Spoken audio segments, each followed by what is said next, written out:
Pemirsa, Anda masih bersama saya dalam Zooming with Primus. Nah, kita melanjutkan.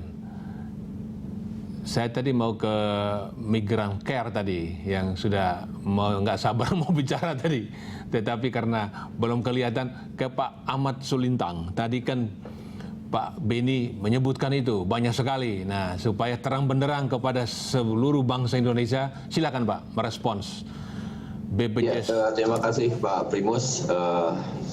Assalamualaikum warahmatullahi wabarakatuh. Waalaikumsalam. Saya sapa terlebih dahulu Pak Beni selaku Kepala BP2MI, Pak Wahyu Susilo sebagai Direktur Eksekutif Migrant Care, Ibu Sri Ngatin dari PMI Hong Kong ya Bu ya. Terima kasih atas undangannya Pak kepada kami BPJS Tenagakerjaan. Betul tadi yang disampaikan Pak Beni terkait dengan Undang-Undang 18 2017, memang banyak hal yang baru di situ, termasuk salah satunya tadinya pelindungan gitu, pelindungan hukum, pelindungan ekonomi, sekarang ada pelindungan sosial juga, plus jaminan sosial Pak. Jadi jaminan sosial memang bagi PMI ada di pasal 29 di undang-undang tersebut. Nah, berbicara dari sedikit saya flashback dulu Pak. Jadi memang BPJS Tenagakerjaan ini adalah badan hukum publik, ya, di mana kami tidak ada nirlaba, tidak ada sedikit pun orientasi laba di situ. Sehingga apa yang menjadi dana yang terkumpul di kami itu merupakan dana amanah, dana peserta yang akan kita kembalikan kepada peserta, baik itu berupa manfaat tambahan atau manfaat lebih ataupun berupa benefit lainnya seperti itu. Nah, di Indonesia ini ada 2 BPJS Pak. Sistem jaminan sosial itu dilaksanakan oleh 2 lembaga. Yang pertama BPJS Tenagakerjaan kami, yang keduanya adalah BPJS Kesehatan. Kami menjalankan 4 program utama, jaminan kecelakaan kerja atau JKK, jaminan kematian, jaminan hari tua, dan jaminan pensiun. Kemudian BPJS Kesehatan khusus menjalankan program jaminan kesehatan. Kami melindungi seluruh pekerja Indonesia. Sejak tahun sampai dengan 2017 awal, memang kami hanya melindungi pekerja formal dan informal yang ada di Indonesia. Negara melihat seluruh pekerja itu tidak hanya orang yang bekerja di Indonesia, tapi bagaimana dengan TKI atau sekarang PMI sebutannya yang di luar negeri dan akan berangkat ke luar negeri itu pun harus mendapatkan hak yang sama, jaminan sosial. Oleh karena itulah kami di bulan 2017 diberikan mandat itu. Betul Pak, tadi ada beberapa hal yang menjadi concern dari pemerintah pada saat pembahasan yang lalu. Waktu itu memang asuransi konsorsium masih memberikan pelayanan, memberikan perlindungan. Nah, ini bagaimana dialihkan kepada jaminan sosial tenagakerjaan, ya, seperti itu. Memang pembahasan cukup panjang pada saat itu. Kira-kira apa yang bisa dilindungi kami untuk tenaga kerja yang ada di selama pelatihan di Indonesia, kemudian selama ada di tempat kerja maupun nanti pada saat kembali. Seperti itu Pak. Yeah. Jadi tadi yang disampaikan Pak Beni memang pembahasan itu juga mengemuka Pak pada saat kita menetapkan Permenakernya gitu. Namun memang beberapa pertimbangan dari stakeholder pada saat itu ada beberapa risiko yang mungkin bisa di take over oleh beberapa stakeholder lain. Mungkin tadi Pak Beni menyebutkan masalah hukum, waktu itu dibahas, ada Kementerian Luar Negeri pada saat itu menjadi concern Kementerian Luar Negeri karena ada atas hukum dan di sana, jadi mereka akan men-take over itu. Kemudian ada beberapa risiko yang waktu itu memang kesehatan menjadi concern juga Pak. Kami juga waktu itu sempat membahas bagaimana kesehatan bisa dilindungi gitu untuk teman-teman pekerja migran. Memang ada beberapa masukan dari pemerintah dalam hal ini Kemenaker maupun beberapa stakeholder bahwa di Undang-Undang 18 memang disebutkan bahwa negara yang akan dituju oleh para PMI harus memiliki jaminan sosial Pak, harus memiliki sistem jaminan sosial. Pada saat itu disampaikan bahwa perlindungan paling dasar adalah kesehatan. Jadi oleh karena itu harapannya pada saat adanya perjanjian kerja itu bisa menjadi hak pekerja yang dibayarkan oleh pemberi kerja sebagai pelindungan. Yang paling dasar itu jaminan kesehatan. Itu adalah salah satu waktu itu kenapa jaminan kesehatan tidak kita lindungi. Kemudian ada hal lain yang kemarin itu yang mengemuka juga terkait dengan gaji tidak dibayar. Juga kemarin juga sempat kita membahasnya seperti apa mekanismenya. Memang ada beberapa resiko yang kiranya akan terjadi di luar negeri gitu Pak. Kita berbicara di luar negeri yang pada saat mereka bekerja belum kita tercover Pak. Tapi memang pada saat itu kita harus segera memberikan perlindungan bagi teman-teman PMI agar ada ketenangan pada saat mereka bekerja, risiko kerjanya bisa diminimalisir dengan adanya jaminan sosial, kemudian juga pada saat mereka meninggalkan keluarganya juga tenang seperti itu Pak. Jadi memang kami rasa sudah 2 tahun kita menjalankan ini, tentunya tadi setuju dengan Pak Beni. Kita akan coba duduk bersama Pak dengan stakeholder khususnya Kementerian Tenaga Kerja, kita bahas, kita cek kembali apakah apa yang ada di Permenaker sebagai perlindungan yang diberikan apakah perlu kita redefinasi lagi baru atau kita tambahkan. Kita sangat terbuka Pak. Tadi yang saya garis bawahi tadi Pak Beni menyampaikan setuju Pak masalah data. Kami begitu masuk kepada program ini, memang salah satu yang menjadi concern kami adalah data. Berapa sih yang harus kami lindungi gitu Pak? Jadi terus terang 2017 sampai sekarang yang tadi Pak Beni jutaan orang sebagai PMI, kita baru 490.000 orang yang terlindungi oleh jaminan sosial. Itu lebih banyak adalah para pekerja migran yang memang baru berangkat sejak kami melindungi teman-teman PMI pada saat mereka akan berangkat. Nah memang yang menjadi PR kita bersama, Pak, tidak hanya BPJS, bagaimana kita melindungi teman-teman PMI yang di luar negeri, yang mereka tidak pulang gitu, tapi mereka meneruskan pekerjaannya gitu. Nah itu yang belum tentu memiliki jaminan sosial. Nah ini menjadi PR kita bersama. Data itu yang kita perlukan bagaimana single data. Kemudian yang kedua sistem Pak, sistem informasi. Tadi Pak Beni sangat concern sekali dengan digitalisasi ya Pak ya. Karena terus terang ini penting sekali Pak, karena kita dengan jarak yang jauh tentunya harus ada terobosan terhadap sistem itu. Mungkin baik, itu Pak sebagai awal. Terima kasih Pak. Silakan Pak Wahyu Susilo merespons Pak Beni dan kemudian Pak Ahmad Sulintang Pak. Silakan Pak Ben. Ya, terima kasih.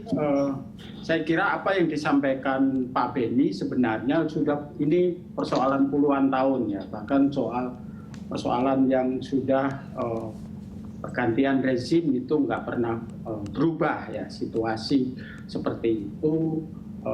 Saya kira nanti Mbak Sringatin yang mengalami sendiri situasi seperti itu juga bisa bercerita banyak. Kita memang berada pada, kalau saya menamakan sebenarnya kita pada masa transisi pembentukan tata kelola penempatan dan pelindungan pekerja migran. Saya tentu appreciate ya dengan apa yang telah dilakukan oleh Pak Beni membentuk Satgas, tapi saya kira hampir semua kementerian terkait dengan pelindungan pekerja migran itu juga punya Satgas.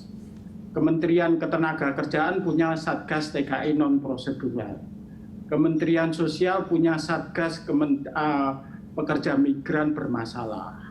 Kemudian Kemenko PMK dan Kemenak PP itu punya gugus tugas anti trafficking. Jadi saya kira kalau kita kebanyakan kerja-kerja ad hoc, saya kira cita-cita implementasi dari Undang-Undang 18 tahun 2017 itu mungkin juga malah akan kelewat. Saya kira agenda penting kita adalah, menurut saya, adalah mempersiapkan tata kelola itu sampai pada tingkat desa. Sampai sekarang misalnya belum ada permen, belum ada PP yang mengatur soal bagaimana tata kelola itu berlangsung mulai pada tingkat desa seperti itu. Kemudian kita melewatkan masa di mana sekarang ini sebenarnya kan secara de facto itu ada jeda penempatan. Tapi saya kira belum ada upaya-upaya sistematik untuk melakukan evaluasi total terhadap kinerja PPTKIS atau sekarang namanya P3MI selama masa jeda seperti ini. Karena kemudian jedanya dicabut, dan jedanya dicabut dalam konteks misalnya penempatan kembali pekerja migran kita di era pandemik yang menurut saya itu sangat beresiko, karena kita tahu di beberapa negara kemarin ramai diberitakan banyak negara-negara menutup pintu untuk Indonesia, meskipun 14 negara itu yang ada di Kepmen 294 itu terbuka, tapi kan misalnya untuk ke Zimbabwe, untuk ke Nigeria atau ke negara tersebut harus melewati Afrika Selatan, dan Afrika Selatan juga tutup. Kemudian yang kedua, saya mendapatkan informasi, dan ini juga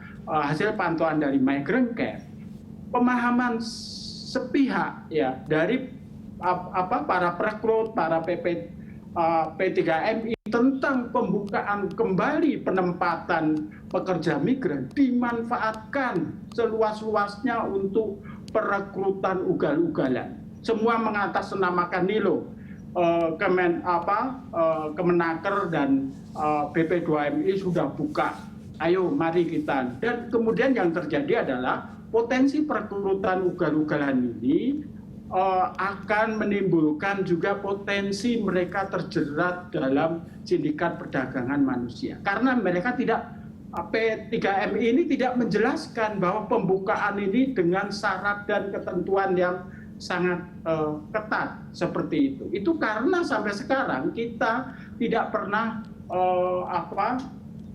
melakukan evaluasi total kinerja PP3IS sebagai bentuk dari transformasi kita, transformasi tata kelola yang dulu berorientasi bisnis atas nama atau di bawah Undang-Undang 39 tahun 2004 ke transformasi pelayanan publik yang seharusnya itu menjadi mandat dari Undang-Undang 18 tahun 2017. Nah, yang terakhir saya kira saya appreciate dan saya dukung sekali apa yang diupayakan oleh Pak Beni untuk memastikan bahwa BPJS Ketenagakerjaan itu benar-benar memberikan perlindungan terhadap pekerja migran. Terus terang, ketika saya bandingkan ya konsorsium kemudian dengan BPJS Ketenagakerjaan, yang menurut saya itu konsorsium itu punya dosa yang banyak ya menurut saya, karena waktu itu kita juga mensupport BPJS Ketenagakerjaan dan Kemenaker untuk mentransformasi ini. Tetapi ternyata misalnya jangkauan atau wilayah perlindungan itu ternyata malah sangat terbatas. Bahkan ada beberapa yang tadi disampaikan Pak Beni itu nggak tercover lagi. Nah, saya kira harus ada upaya untuk memperluas jangkauan ini. Dan yang kedua, saya kira penting bagi saya pada situasi krisis seperti ini, misalnya ada opsi bagaimana misalnya tadi Pak Ahmad juga menyampaikan bagaimana mereka yang masih ada bekerja di luar negeri dalam situasi sekarang. Saya kira tetap harus ada opsi misalnya seperti pola JKN atau pola JKN. Beberapa sektor pekerja migran kita yang rentan itu masuk kategori penerima bantuan iuran. Jadi misalnya ada alokasi-alokasi untuk mereka yang mungkin dengan situasi sekarang nggak mungkin mampu lagi membayar iuran BPJS Ketenagakerjaan, kelompok-kelompok rentan itu. Nah, itu tetap di-cover dengan skema seperti penerima bantuan iuran. Karena menurut saya mungkin juga di sektor-sektor yang lain ya, pandemik ini kemudian membuka mata kita bahwa kerentanan pekerja migran itu ternyata sedemikian dahsyat. Seperti tadi disampaikan oleh Pak Beni, bahwa ternyata jangkauan dari pelayanan perwakilan kita di luar negeri itu ternyata sangat terbatas. Bahkan kadang-kadang terlewatkan sama sekali, seperti kasus di Singapura itu sendiri. Kita tahu juga apa yang disampaikan oleh Kemenlu, bahwa mereka hanya bisa menjangkau sepertiga dari pekerja migran kita yang rentan karena penerapan MCO di Malaysia. Kemudian juga terbuka sekarang bagaimana layanan-layanan karena hambatan-hambatan atas nama pandemik itu. Banyak layanan-layanan, misalnya layanan pengurusan paspor, layanan perpanjangan itu jadi terhambat, dan itu punya potensi bagi pekerja migran kita. Misalnya utamanya di Malaysia, potensinya dia undocumented dan potensinya dia dikriminalisasi seperti itu. Jadi menurut saya ada banyak PR ya, dan saya kira pandemik ini membuka mata kita bahwa kerentanan pekerja migran itu ternyata sedemikian luas. Seperti itu. Terima kasih. Terima kasih Pak Wahyu Susilo. Mbak Sri, sebelum kita jeda, bisa dulu 2-3 menit, nanti disambung lagi. Bagaimana yang Anda dan teman-teman alami di tempat kerja di Hong Kong? Silakan. Oke. Yang pertama, terima kasih untuk undangan yang mendadak ini. Kami tetap mengapresiasikan karena menurut kami juga penting suara kami bisa tersampaikan dan diketahui secara publik, baik itu oleh pemerintah dan juga masyarakat Indonesia dan juga beberapa lembaga. Jadi terima kasih sekali buat Mas Wahyu yang telah mengabarkan dan juga pihak Berita 1 ya yang telah mengundang kami. Saya dari Hong Kong, aktif di organisasi Serikat Buruh Migran yaitu Indonesian Migrant Workers Union dan juga Jaringan Buruh Migran Indonesia. Dan saat ini kami tahu beberapa langkah-langkah yang sudah dilakukan oleh pemerintah Indonesia, namun itu belum menjawab kebutuhan mendesak buruh migran di tengah pandemi COVID-19 ini. Mengapa itu? Masih ada beberapa persoalan yang kami temukan. Nah, tadi sudah dijelaskan juga bahwa apa sih sebenarnya solusi buruh migran, perlindungan yang diinginkan buruh migran di tengah pandemi COVID-19 ini. Yang pertama, jika negara mengakui kontribusi PMI sebagai penyumbang devisa terbesar nomor 2 setelah gas, maka kami hanya ingin diakui sebagai manusia, bukan sebagai aset. Karena aset adalah barang yang menghasilkan devisa, dan itu sekali lagi akan mengabaikan hak kami sebagai manusia dan pekerja. Ini penting sekali untuk diyakinkan bahwa kami tidak ingin dilakukan sebagai aset. Bahkan kami cukup saja disebut sebagai pahlawan keluarga, karena itu memang benar-benar yang dirasakan oleh keluarga kami. Yang kedua adalah bagaimana kita mengurangi buruh migran untuk ke luar negeri, karena kita tahu bahwa di tengah pandemi ini keluarga kita juga menjadi pengangguran semakin meningkat, dan solusi yang harus dilakukan oleh pemerintah adalah menciptakan lapangan kerja di dalam negeri, bukan mengirimkan orang ke luar negeri di tengah pandemi ini. Dan ini kita juga ingin meyakinkan bagaimana buruh migran itu tidak lagi menjadi korban sindikat, calo, dan lain sebagainya yang memanfaatkan situasi kemiskinan yang dialami oleh mayoritas rakyat Indonesia hari ini. Kita tahu bahwa gelombang pemulangan buruh migran itu akan meningkat, dan diperkirakan ada 162.000 buruh migran yang akan dipulangkan ke Indonesia. Nah, ini menjadi fakta yang harus dijawab oleh pemerintah. Bagaimana meyakinkan adanya lapangan pekerjaan dan membuat jumlah pengangguran juga berkurang di Indonesia. Nah, di sini juga bahwa tambahan pengangguran akan meningkat. Nah, kami melihat bahwa dengan dibukanya new normal, pembukaan pengiriman buruh migran ke luar negeri, kami tidak menolak itu, tapi ini semakin memperjelas bahwa kedudukan buruh migran di mata negara adalah aset, barang dagangan yang dijual demi devisa untuk membayar hutang atau menghadapi resesi ekonomi yang diprediksi akan terjadi di Indonesia. Nah, pertanyaannya adalah apa yang dilakukan oleh negara untuk meyakinkan perlindungan dan juga devisa buruh migran ini digunakan untuk apa bagi keluarga migran dan juga buruh migran itu sendiri. Nah, siapa yang diuntungkan dari hasil devisa tersebut? Nah, di sini kami juga meyakinkan apa yang harus dilakukan oleh pemerintah. Tadi sudah disebutkan undang-undangnya.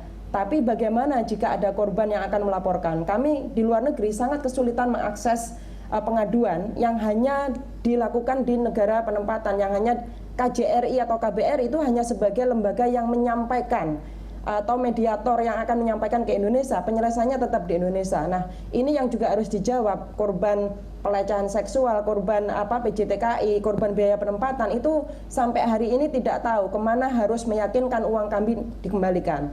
Itu yang pertama. Yang kedua, mengakui buruh migran sebagai manusia, artinya negara akan berusaha untuk menjamin hak libur, hak istirahat, jam kerja, hak berorganisasi, karena kami tahu banyak negara-negara yang belum menjamin hak berorganisasi dan ini yang menyebabkan mereka tetap berada dalam kubang penyiksaan, pelanggaran yang dialami oleh teman-teman.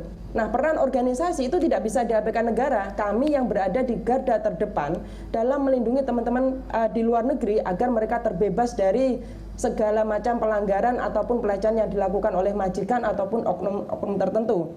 Nah, di sini kami berjuang hidup dan mati sebenarnya di luar negeri, mempertahankan hidup kami, keluarga kami. Kami ingin negara hadir, yang pertama adalah di tengah pandemi ini bentuk bantuan langsung yang diberikan oleh keluarga migran, misalkan listrik, pendidikan yang hari ini sangat mahal, juga sembako yang harus diberikan kepada buruh migran yang kembali ke Indonesia, dan juga tes COVID gratis. Karena kami kemarin melihat tes COVID yang dialami oleh buruh migran yang dilakukan di berbagai daerah ternyata standarnya berbeda dan itu tidak diterima di negara sini. Nah, ini juga menjadi pertanyaan. Yang kedua adalah termasuk adanya, kami mengapresiasi langkah BP2MI yang membangun terminal khusus atau pelayanan khusus. Tapi kami tidak ingin dikhususkan karena kami tidak ingin didiskriminasikan.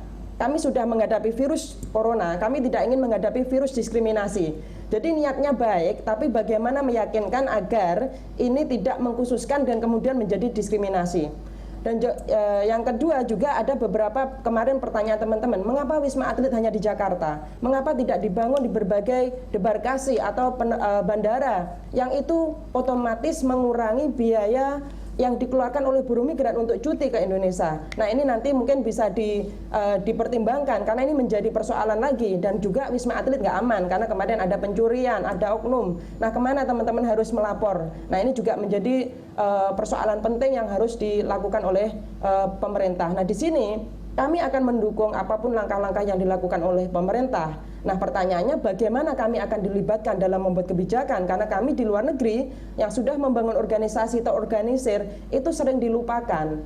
Dan kami siap untuk membantu dan bekerja bersama dengan pemerintah dalam hal meyakinkan perlindungan, karena kami tahu apa yang harus dirubah, bagaimana merubahnya, karena kami yang mengalami langsung bagaimana penerapan aturan ataupun kebijakan-kebijakan baru yang dilakukan oleh pemerintah Indonesia. Nah, terkait BPJS TKI, saya setuju dengan Pak Benny bahwa selama ini BPJS TKI sama sekali tidak memberi manfaat pada buruh migran di luar negeri kecuali bagi mereka yang sudah meninggal ataupun cacat. Tapi sekali lagi kami tidak ingin berdoa berharap agar kami cacat atau meninggal. Jadi ini juga kami sudah menyampaikan dan BPJS TKI bilang bahwa BPJS TKI nggak bisa berbuat apa-apa. Ini adalah murni mandatnya pemerintah. Dalam hal ini adalah Kemenaker dan BP2MI. Jadi kami menunggu itikat baik ini. Walaupun 5 bulan Pak Benny istilahnya bahwa jika memang ada niat dan etikat baik pasti itu bisa dilakukan ya dalam hal meyakinkan niat baik itu terwujud. Nah, itu aja yang bisa kami sampaikan Pak Primus. Ya. Terima kasih. Pemirsa, luar biasa penjelasan dari Sriatin bahwa mereka tidak menuntut banyak, yang penting diterima, diperlakukan sebagai manusia. Aset pahlawan silakan saja, tapi penting bagi mereka diperlakukan sebagai manusia dan pahlawan keluarga. Jangan kemana-mana, kami akan segera kembali.